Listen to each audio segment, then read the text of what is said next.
Lipstick. I didn't know how to put on lipstick, and Mum wasn't around to show me how, so I went down to the internet cafe, paid for my own booth, and Googled lipstick, how to put on. That's when Marco's dad swiveled in his chair and stared over my shoulder into the lens of my webcam. I tried to avoid his eyes, but that made it hard to get the lipstick right. While he was watching, I smeared my top lip. The color was so red, I felt that I had been cut. Cuidado, the man whispered and puckered his mouth. My shoulder felt very cold. Gracie and Jesse say that when a man blows you a kiss, it means you're the one in power. When you get a second take, they pick up on your electric current. Everyone has one, but no one has one as strong as girls like us, girls in our prime.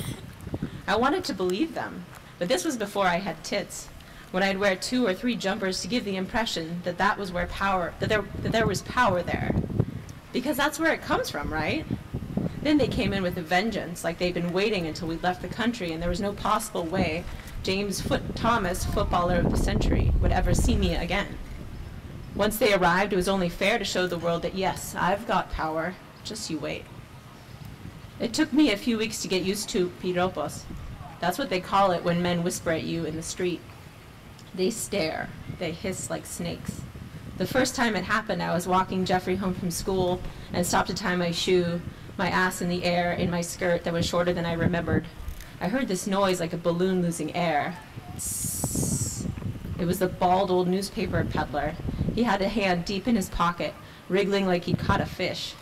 I grabbed Jeffrey, pulled down my skirt, and hightailed it out of there, nearly running.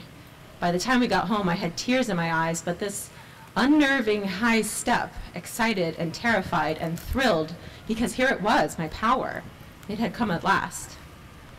Marco's dad must have noticed this because he had this edge, as if he didn't want to fuck me so much as fuck with me. By the time Marco returned from the counter, his fist full of Principe cookies, his dad had turned away. I turned off the webcam and opened Facebook, closing it when I remembered my profile picture. There we were, Gracie and Jesse and me, standing on a boat in our skivvies, the night air black, our faces pale and small. On my last night in Bristol, the 3 of us had snuck out to my father's boat in the harbor. They insisted that older men were better, and if we wanted the right kind of older man, we'd find him on the docks. I didn't want to tell him what I knew about sailors, so I agreed. We stood over the water, aware of its cold depths. Gracie went first, lifting her shirt overhead and chanting, "I am powerful." Jessie jumped out of her jeans and sweater faster than a whippet, and then it was my turn. "What are you waiting for?" Gracie yelled. I perched on the edge, thinking of the times I'd hopped from the bow with my brothers in the broad daylight in swimsuits. "For fuck's sake," Gracie yelled, "are you yellow or what?"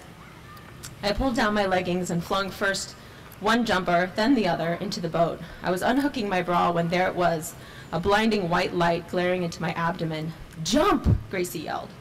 I leapt overboard in my underwear, bra sliding down my shoulders as I descended into the icy water.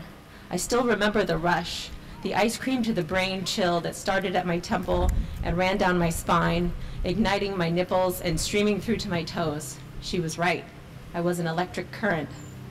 We swam around the boat where Jessie pulled us up.